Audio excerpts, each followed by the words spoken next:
So last time we came on to Chris, was it? Because I don't know, we got the hots for him, I guess. And he doesn't want to have relations ever. Anything further than kissing, apparently. I don't know why, but I guess that's just how he is, so we have to respect him. We can always go get our rocks off by ourselves in our own room, you know? So, let's get right into this. Also, he probably murdered our mother, so let's get right into this. In the end, we decide to go back to Chris's home. I don't feel like spending a night in the cold. Impersonal lodging house room. Blame it on my wound and the light fever it prompted. And I think we almost caught Jack the Killer just now, but he got away or something. Oh, uh-oh, gotta pull out the English accent. Water. Okay, I'm good. I'm so frustrated. I hoped I would be of help this time, but... I know. Going home empty-handed is disappointing. It's 30 in NY at the most. Okay, you know, whatever. Sorry, you're hurt and tired. Let's get you to bed. Oh, are you allowing me to sleep in your bed tonight? Oh my gosh, he told you he doesn't want to, you know, do anything further, Eddie. Well, of course. I can't let you sleep on an armchair again. Especially not when you're wounded. I was half joking, but being allowed upstairs feels like an accomplishment, you know? We're making progress. Chris chuckles in a really cute way, too embarrassed to reply. After a moment, though, he coughs to clear his throat and looks back at me in the eye. I know this situation's awful, but I want to let you know anyway. Yes? It makes me really happy that you're here with me. He's serious about this. For a moment, I don't know what to say. This is probably the first time a man's ever treated him nice. He's probably used to, really rough men. I never expected to meet someone I felt so attached to, and so at ease. It's not something that comes natural for me. You can share a bed without doing anything, but like, will you share a bed without doing anything? Of course it's possible, but like, will you? And I don't think Eddie has that self-control. I think he's a little horny. Slut. So I don't know. I just wanted to tell you. Yes? I mean, I feel the same. This is so unexpected, but I feel really happy when I'm by your side.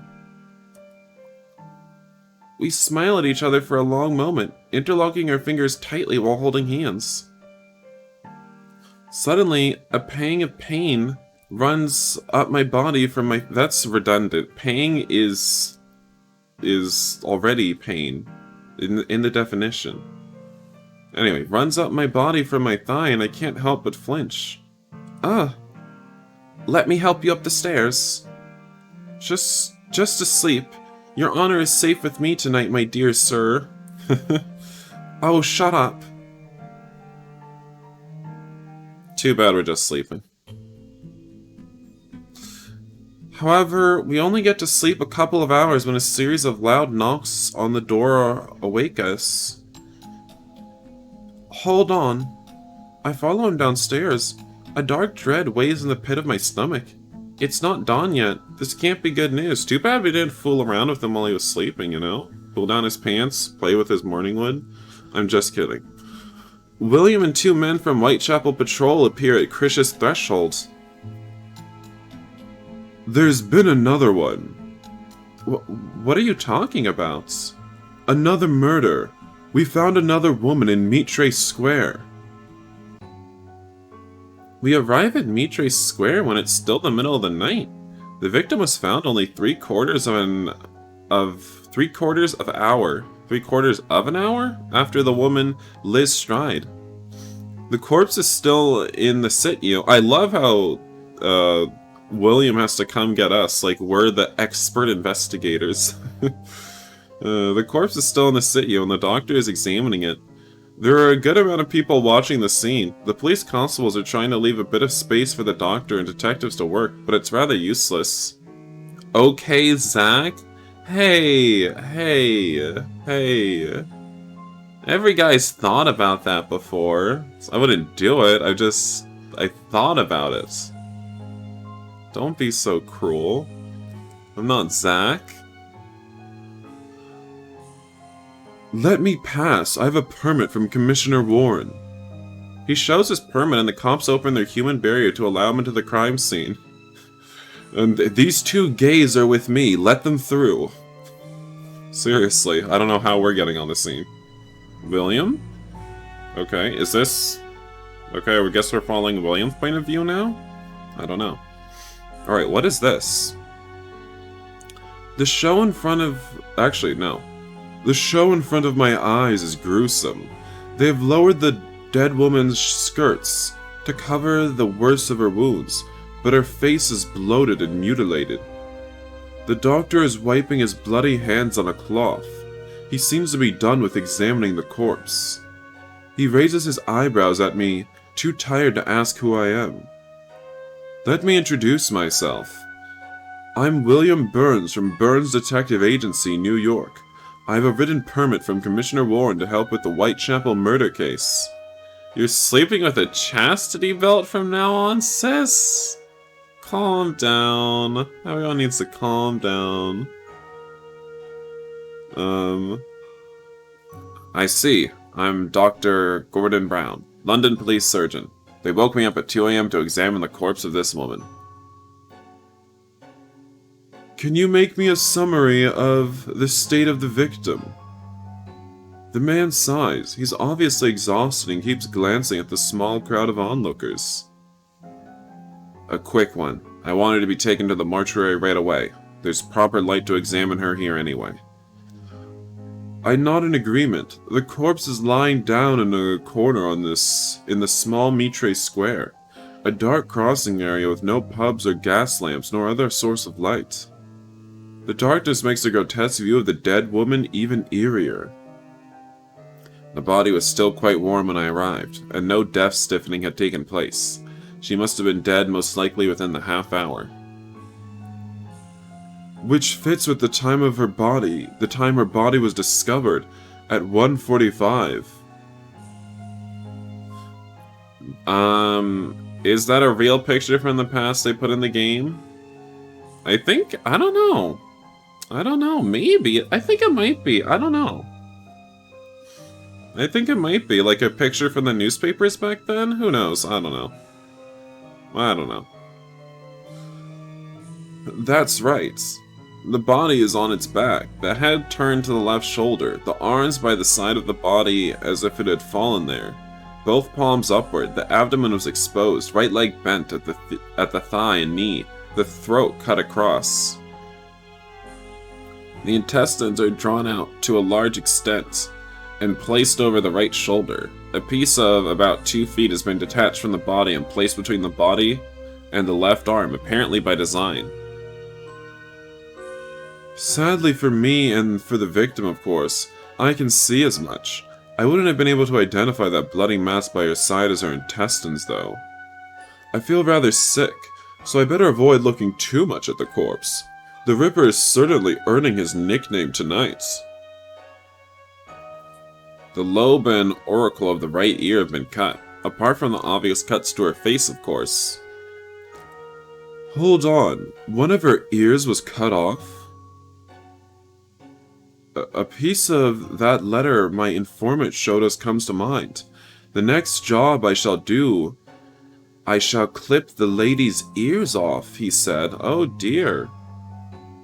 So that letter really was written by a murderer.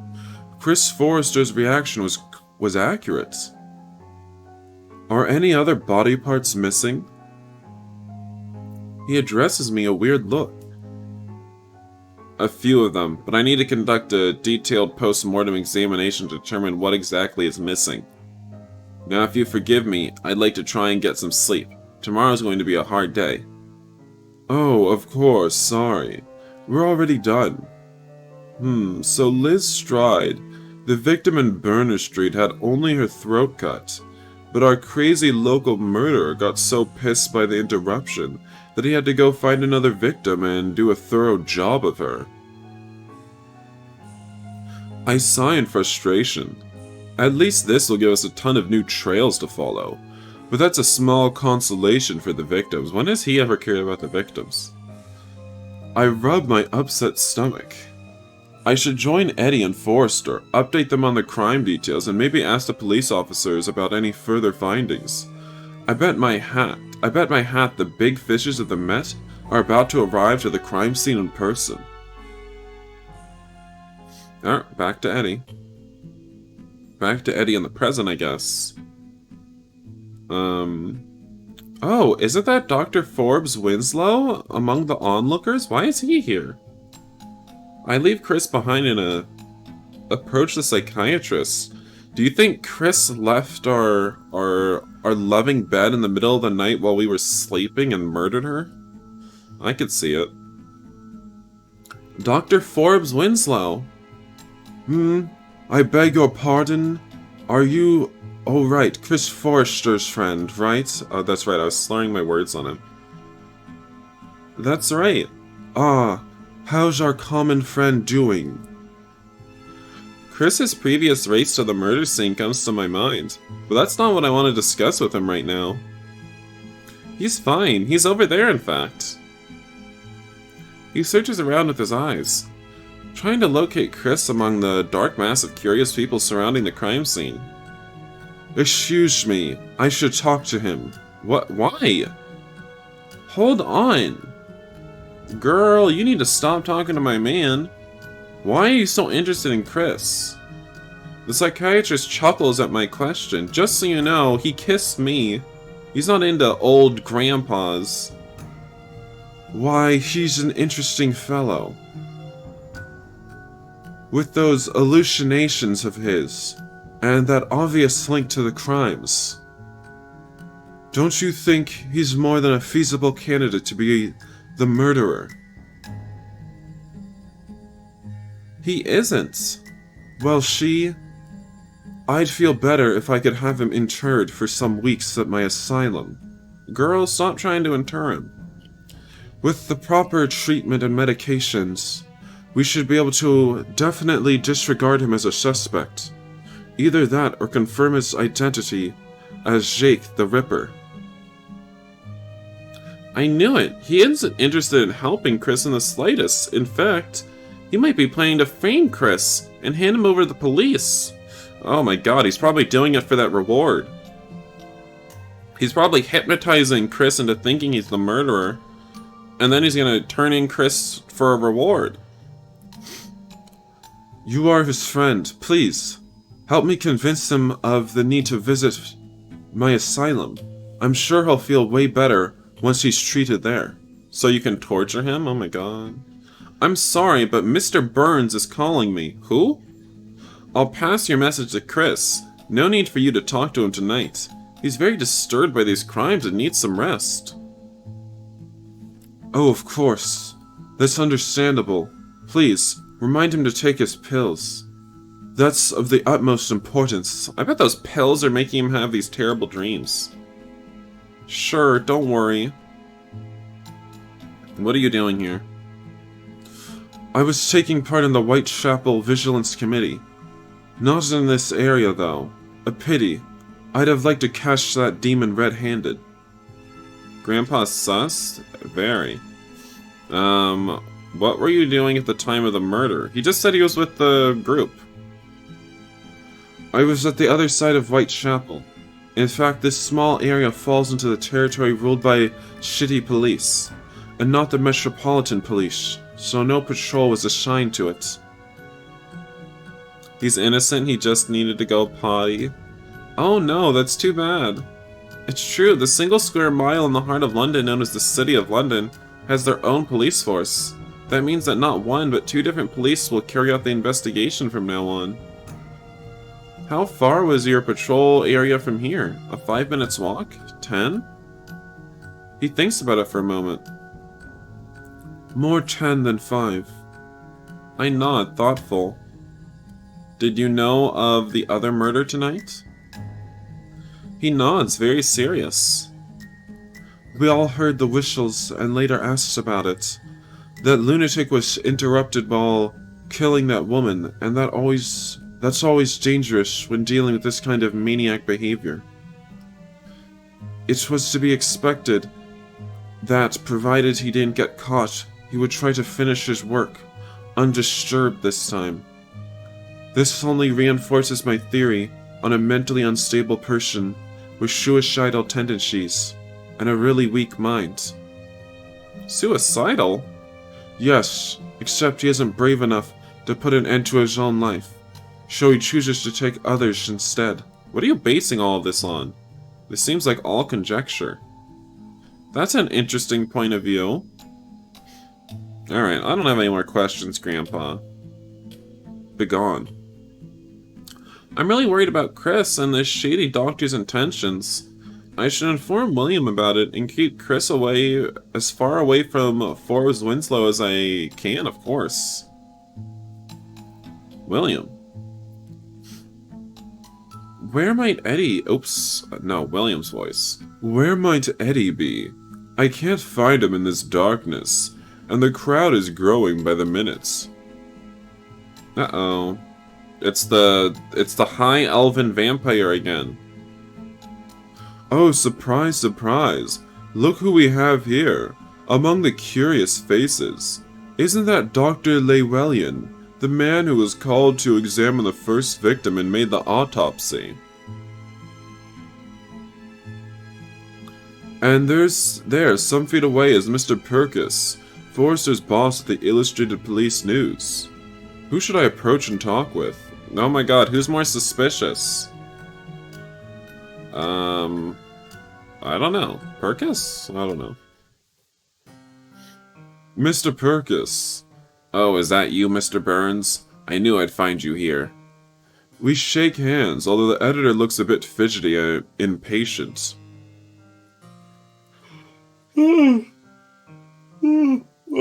Excuse me. His next words confirm my impression. I beg your pardon, but I don't have time for pleasantries. This is a golden opportunity, and there's no time to waste. Do you happen to know where my assistant is? I came by this house on my way here, but Chris wasn't there. What do you want Chris Forrester for? Ah, I've been talking to the police and taking notes, and I need Chris to make a good drawing of the crime scene and put my notes together in the article. The city police is here tonight too, since this murder falls into their territory. They will surely take photographs of the victim, but not here in the city, of course, since it's too dark. I could get my hands on the photographers tomorrow, but I doubt they'd give me permission to publish them. Such a pity. A drawing will have to suffice. I can't help but imagine the horrified faces of his readers at seeing the dead face and stitched body of the poor victim on the front page, under a huge shocking headline. I'm sorry I didn't pick Vamp. It's really for the best that this man doesn't publish everything he wants. Chris is right there. He was in one of the Whitechapel Vigilance patrols with my assistant Eddie and me. Great. I'll talk to him right now. I think Forrester will be easily convinced to let me take a look at those notes. How did you arrive here so quickly? Why, you say? Haha, Mr. Burns. You didn't think you were my only informant, did you? He winks at me with a sly grin. Well, that was obvious. He must have someone paid at the Met to warn him when something worthy of his time happens in London. I would say police officers accepting small bribes sounds wrong if I didn't use that same practice myself. Learning about what happened as soon as possible is of the utmost importance in an investigation, after all. What do you think of the crime? The man grins and rubs his hands like a loan shark who's just caught a dupe to fool. What? What I think is that tonight we'll set a high bar for our future articles. 2 murders in just one night. That's gold, Mr. Burns. I can already see the headline. Double event at Whitechapel. Jack the Ripper strikes twice. What do you think? It has your hallmark. Right? But what about the crime itself? Any theory? I don't care about theories, to be honest, but police evidence can be pushed in one direction or the other. Whatever makes our newspapers sell better. What do you mean? Oh dear me, I might have talked more than I needed. I bid you good night, Mr. Burns. Let me search for Chris and go ahead with my work. Wait. No, I answered asked all the questions. I walk with Purkis to the corner where Eddie and Chris Forster are talking in shushed tones. Chris, there you are. Come with me for a moment. I need to pass my notes to you and decide on the article tone. Aw, my boyfriend. Have you found out anything useful? I think so, but I need to sleep on it before making up my mind. Okay. I'll need to talk to you about something. Eddie updates me on his conversation with Dr. Forbes Winslow. He seems truly worried about Forrester's well-being, and after that shady man's statements, I can't help but feel agitated as well. We'll keep an eye on Forbes Winslow, don't worry. I don't want to see Chris confined in that horrible asylum, William. He would never leave that place with an ounce of sanity left. I know, I've seen those kind of places in the States, and I bet English asylums aren't much better. The two of us pretend to be casually talking about other things when we see Forrester approach us. He's carrying... Oops, this should be in William's voice. He's carrying Mr. Purkis's notes. Has Mr. Purkis left? Yes, I must make a drawing of the crime scene and then organize his notes and write an article. For tomorrow? It's 4 in the morning. The journalist sighs with exhaustion. Oh god, look what capitalism has done to my poor boy. I need to write at least a short note. The evening press will surely feature a longer article with the outcome of the autopsy. But no photographs from the mortuary, I hope. Chris, would you let us take a look at those notes? I'm sure your boss has overheard some interesting stuff from the police officers. 2 hookers bit the dust? Oh my gosh, how could you be so cavalier? He shares a hesitant look with Eddie, my friend. Wait, he shares a hesitant look with Eddie. My friend nods reassuringly, and the journalist hands me Mr. Purkis's notebook. Take a look while I make the drawing if you want. I hope it helps with the investigation. Thank you. He looks calmer now that we've disregarded him as a suspect. It must be a relief. A pity we couldn't catch him tonight, we were so close. Well, that can't be helped now. But we'll get him before he can make another move, I'm certain. How can you be so confident? He's killed 2 women in one night, and this second time, he wasn't happy with just cutting her throats. He looks upset. I'm glad he hasn't had the chance to go near the body. Even if I didn't get to see the worst of the wounds, the mutilated face will haunt my dreams tonight. Let's take a peek at Mr. Purkis's notes. I'm sure we'll find something interesting. Alive, they're call girls. Dead, they're hookers. Oh my goodness. We browse together through the pages of Purkis's sharp-edged handwriting. Here, look. A piece of the woman's apron has been found in another street, bloodied. Close to a writing on the wall saying, The Jews are the men that will not be blamed for nothing? Apparently written in blood? That's not how you spell Jews, though. The Jewess? What does it mean? Perhaps the murderer used that piece of the apron to wipe off his knife. And about the meaning of the writing, I think it's rather clear. You mean they're trying to accuse the Jews of Whitechapel? That mistake. Jewess for Jews is the kind of misspelling that we found in the Dear Boss letter. Oh, so he's just an idiot. The letter's signed Jack the Ripper, so you think that letter is 100% legit then? So it seems, but why accusing the Jews? Is Ripper an anti-Semite, or is he just trying to divert the attention? I'm a bit worried, to be honest. How will people react to that message?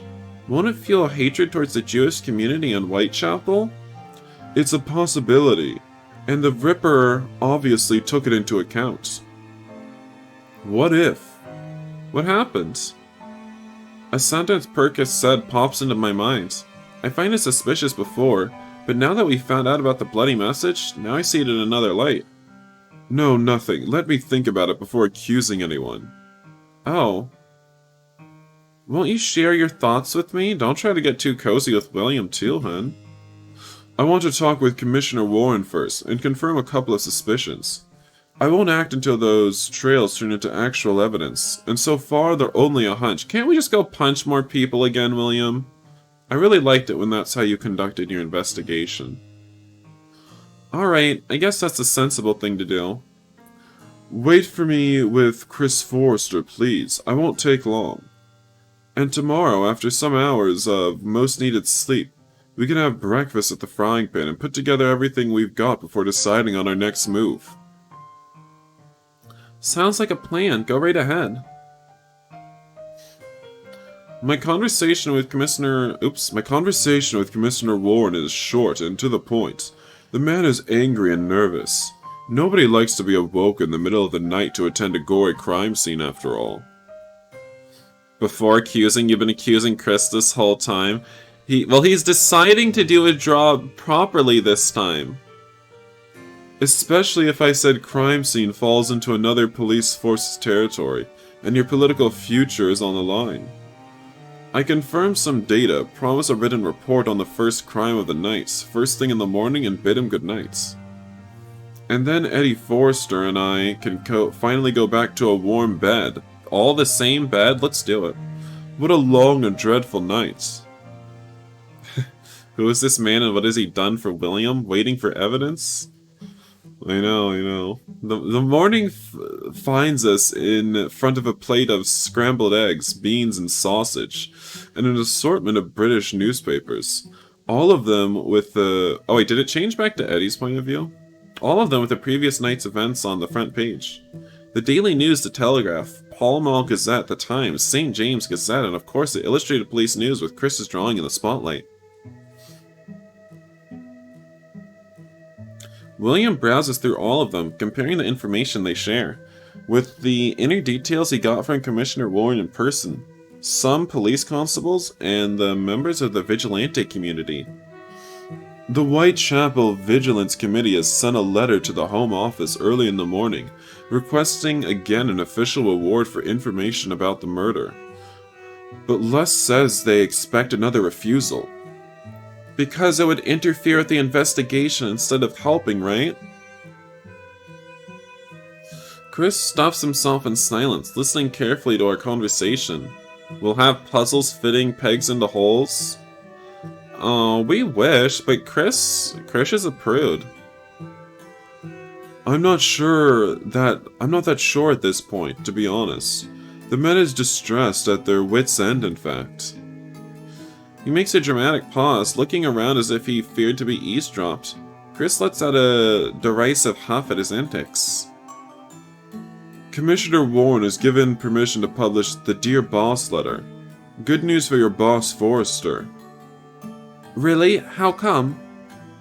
The second victim of the night, Catherine Eddowes, had a little piece of her ear cut off.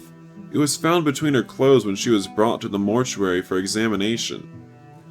That letter said something about cutting off the lady's ear, right?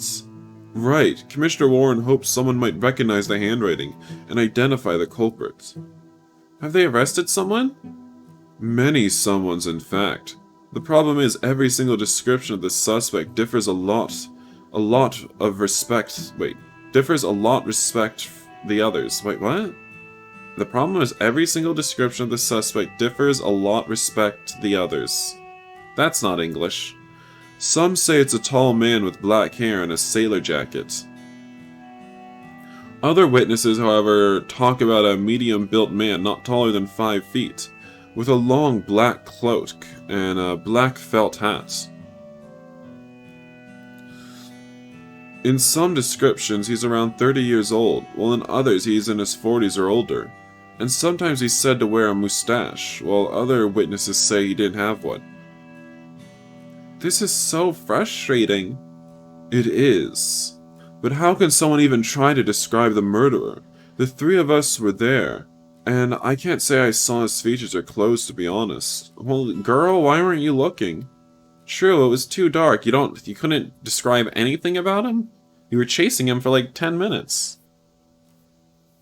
He goes unnoticed in the well-lit places and only makes a move where it's too hard to see him as anything else but a silhouette. He's got cat eyes then. How could he do those things to the victims with so little light? We don't have a clue. Dr. Baxter Phillips and Dr. Gordon Brown, the police surgeon who performed the autopsies, were amazed he could inflict such detailed mutilations with just a lamp. The last victim had a few organs cleanly removed. One kidney, the womb, the colon, and the intestines. Disgusting and freakish. I prefer not to picture it in my mind. My stomach is starting to churn.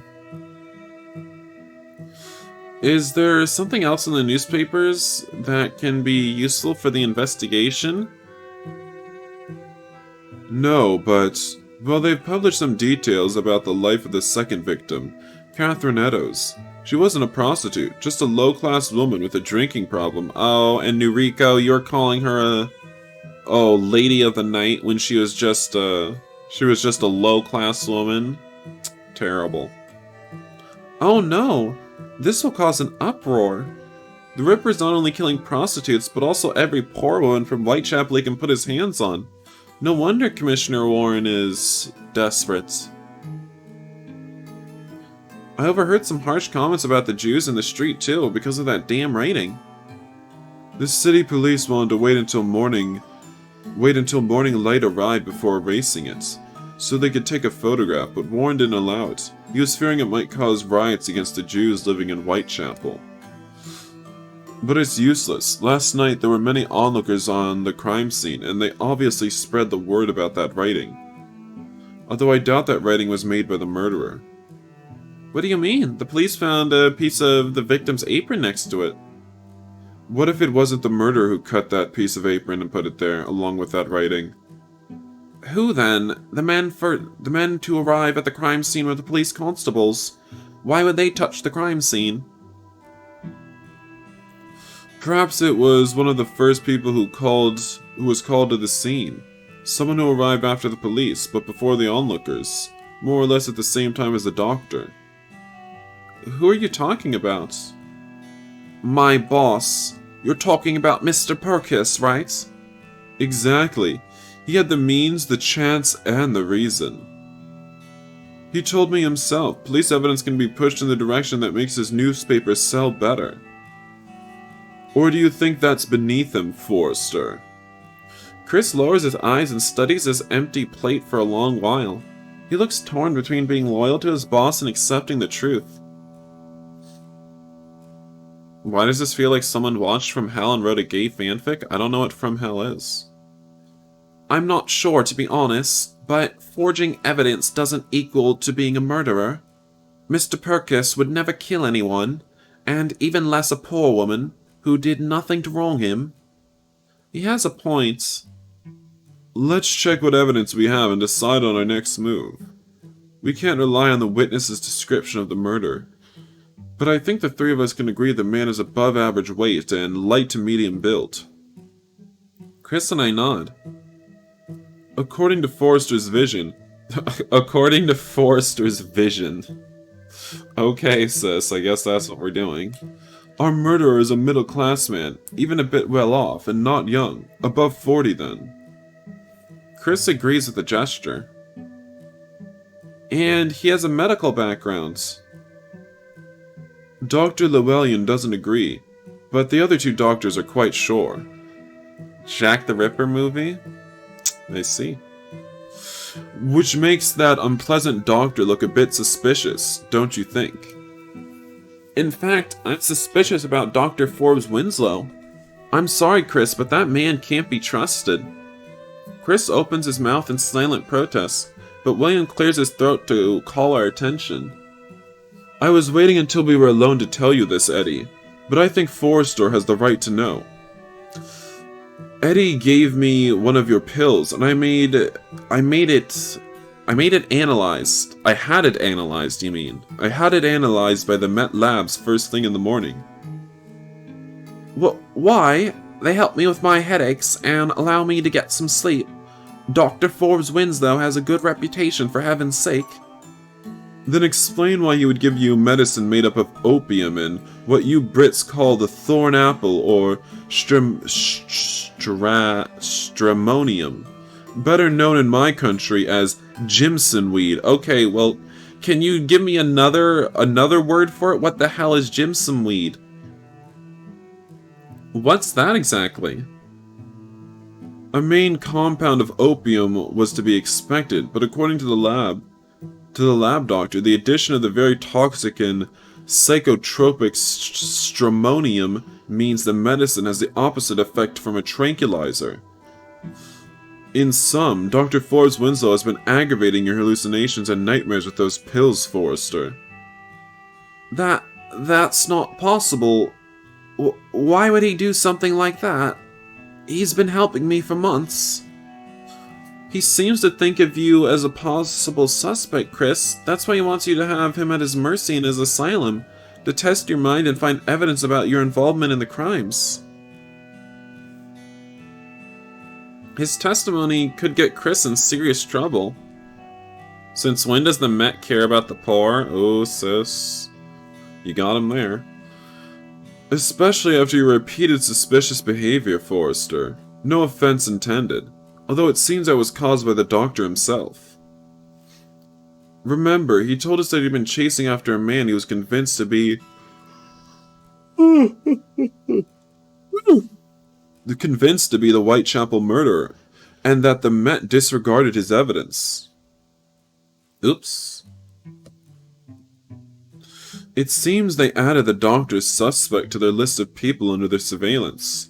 But they didn't find any evidence, and instead they found out that the doctor had forged some data to reinforce his theory. So he might be searching for another scapegoat to present as Jack the Ripper to the police. That's hideous.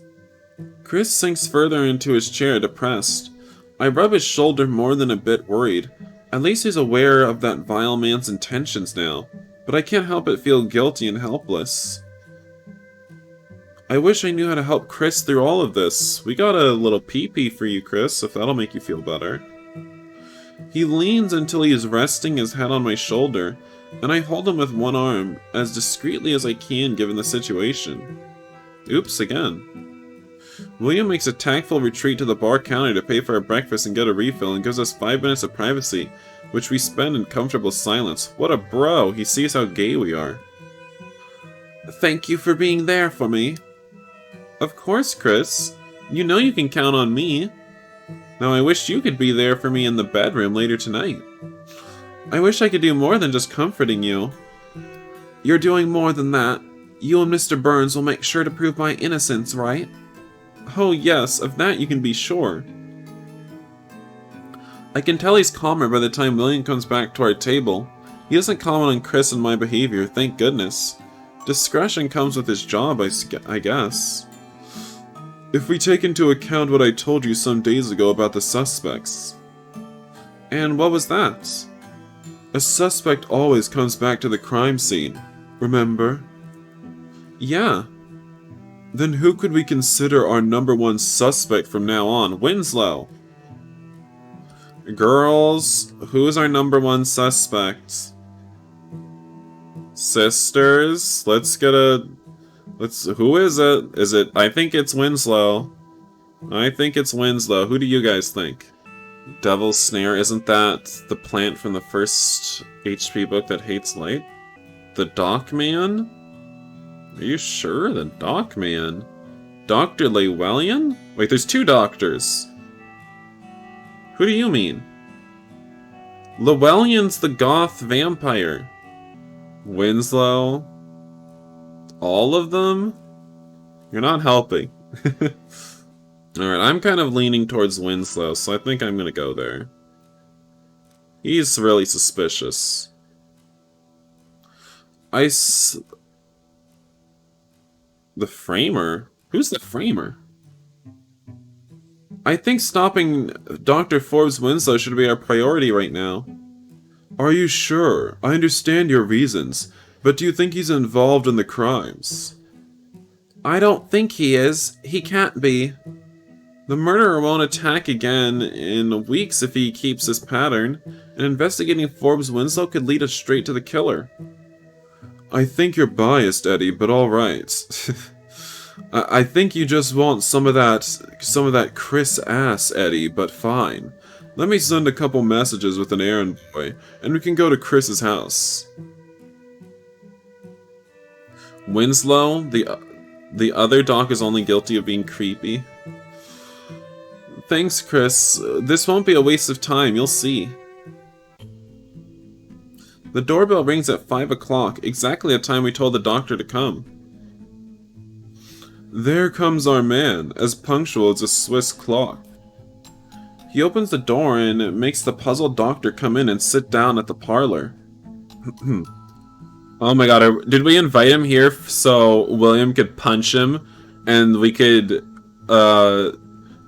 say he's the murderer and then we'll drag him to the police? That's an airtight case, honestly. Let's do it. Punch him, William. I didn't expect to find you here, gentlemen. I was supposed to meet with Krish. Is she not at home? He's upstairs, catching up on his sleep. Last night he had a rather busy time, as you already know. Please stay, Doctor. Eddie will pour you a nice cup of tea, and we'll have a most needed chat. I don't see the need for any talk. I'm a busy man, Mr. Burns. Are you sure my fist couldn't entice you to staying? I pour the cups of Ceylon tea and sit down on the couch in front of that nasty backstabbing doctor. We know how busy you are, Doc. He moves to stand up from the armchair with an impatient huff, but William gently pushes him down with the hand of his forearm. Not so fast, Doctor. Please do hear us. Were you aware that Scotland Yard has been following your every step for weeks? I only need to send them a note with my concerns and boom, a whole report about your movements made it into my hands. What are you saying? That can't be right. They must have mistaken me for someone else. I don't think so. You inherited the lunatic asylums from your father, who died in 1874. However, the family business hasn't been exactly thriving since you took over. You think he's hiding a weapon in the mustache? Punch him? Your siblings are worried about the economical disaster that you've turned your father's inheritance into just over 10 years. They're trying to remove the asylum from your control, and it seems they have the upper hand. That's none of your business, I'm afraid. You're overreaching in your investigation, Mr. Burns. The gall of this man! It falls under my investigation when you resort to trying to gain fame to keep your business up and running, at the expense of innocent people. What are you talking about? I've had enough of your petulance, Mr. Burns. I'm leaving. You aren't going anywhere until you listen to us. The doctor's face is livid with rage, but a quick assessment of his situation makes him sit down again.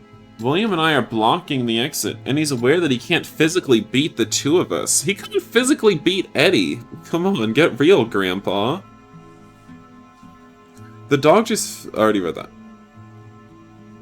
It's alright, I'll listen to what you have to say, but please, I beg you to be quick about it. I'll do my best. As I was saying, you recently found yourself cornered by your brother and sister who filed a lawsuit accusing you of poor management and required that you give up control of the asylums. Why did I just slur my words on William? Of course, the best way of counterattack would be linking your name to a big case. Your name in huge letters in the headlines, right? That would surely attract many new customers and your business would be safe. Why would that attract customers? He runs an insane asylum. Are the crazy people Are the people that are insane gonna be like, oh, I better go to this guy's insane asylum? He knew Jack the Ripper. Like, what? How is that gonna help your insane asylum, sis? William, this story isn't shaping up too well. However, your first attempt didn't work out as you planned. Mr. Purkis distorted my words in that article of his. I only said I was suspicious of a certain individual. That's not what you said to the police, or to me. Weren't you convinced that a Canadian man was the Whitechapel murderer? Of course, when you were interviewed by a police chief inspector of Scotland Yard, you had no option but to retract your accusation. They found some forged evidence. I was tricked. It wasn't my fault. Keep telling yourself that. The Canadian man was found innocent after a short inquiry, and you were labeled as a man of suspicious behavior. Good job, Dr. Forbes Winslow. But I couldn't care less about your trickery if you hadn't chosen as your next scapegoat one of my collaborators. I don't know what you're talking about. I have friends at the Met, and they'll hear of this, Mr. Burns. I will not tolerate being treated with such bad manners. You should also tell them why you've been drugging Chris Forrester with hallucinogens by passing them off as sedatives. Wait a moment, Chris Forrester's a poor soul who suffers from religious mania. Just a few days confined in my asylum would make him confess his crimes, I'm convinced. What crimes? The ones you forced him to see with your drugs? Is that how you treat all of your patients' illnesses? Making their nightmares worsen? Forcing them to hallucinate? Chris put his trust in you. Hello from Kazakhstan. Hello. Oh, I saw this asylum in the paper. I'll send my maniac nephew here. It seems nice. Is this how people choose asylums? Maybe. I don't know. You were witness to his weak state of mind during the hypnosis. He's insane and suffers from mental delusions. His religious mania prompted him to slaughter those vicious women, I'm sure. Vicious women? My treatment just pushes him a bit in the desired direction. He needs to be convinced about his crimes in order to confess. Uh-oh. I think we've heard enough. Two police constables, followed by a very disappointed journalist, come down the stairs from the first floor landing, where they were hiding and listening to our conversation. Oh, you were trying to trick me, Mr. Burns. Officers, are you here to arrest Chris Forrester? Are you actually delusional, Winslow? No, we're here by Mr. Burns' invitation, and we're going to arrest you for fraudulent practice, poisoning, and trying to deceive the police. And you're lucky that we aren't handing you to the masses, given how agitated Whitechapel is right now. I don't know what they would do to someone who messes with the police investigation. But I'm a distinguished psychiatrist, and I've cooperated with the Met multiple times, aiding them in court. You've also contaminated evidence. I think you and us are even now. Come on, you're coming with us. The rest of his complaints are increasingly faint, and by the time he reaches the street escorted by the two police constables, he only mumbles to himself, still gobsmacked. That went even better than I expected. I hope you're happy now, my friend. But of course, Chris looks anything but happy. Chris, are you okay? I don't know. I'm a bit confused right now. Is he right? Am I a freak? A religious maniac beyond cure? Chris... Of course not. Without his influence in drugs, your mind will get better. Focus on your work and on leading a healthy life. Eat well, exercise your body, and avoid alcohol. And maybe you need to take your mind off those occultism-related hobbies for a while. Maybe you can take your mind off those hobbies by bending over for me, in bed. Exactly. Don't overthink things. Perhaps you could ask Mr. Purkis for some days off and go on holiday. Go on holiday? I never did that. But right now, with the Ripper case, it's not a good moment. Mr. Perkis needs me. Well, you can wait a month or two, but you need to take care of your mental health, that's a must. He nods, very serious. We could go somewhere together, would you like that? Yes, I'd like that very much. Well, I think I should leave you two alone now. Take good care of this guy, Eddie. Of course, I will. I feel a bit under the weather with everything that happened last night, and today. So tonight I'm skipping the patrol. But meet me tomorrow for lunch and we'll decide on what to do next. Perfect. Alright. William makes a discreet exit, leaving us to a peaceful evening in front of the fireplace. Ooh, we're gonna make sweet love in front of the fireplace. And this is the last time we ever meet. What? Nani? What happened to William? Nani? This is the last time we ever meet? What?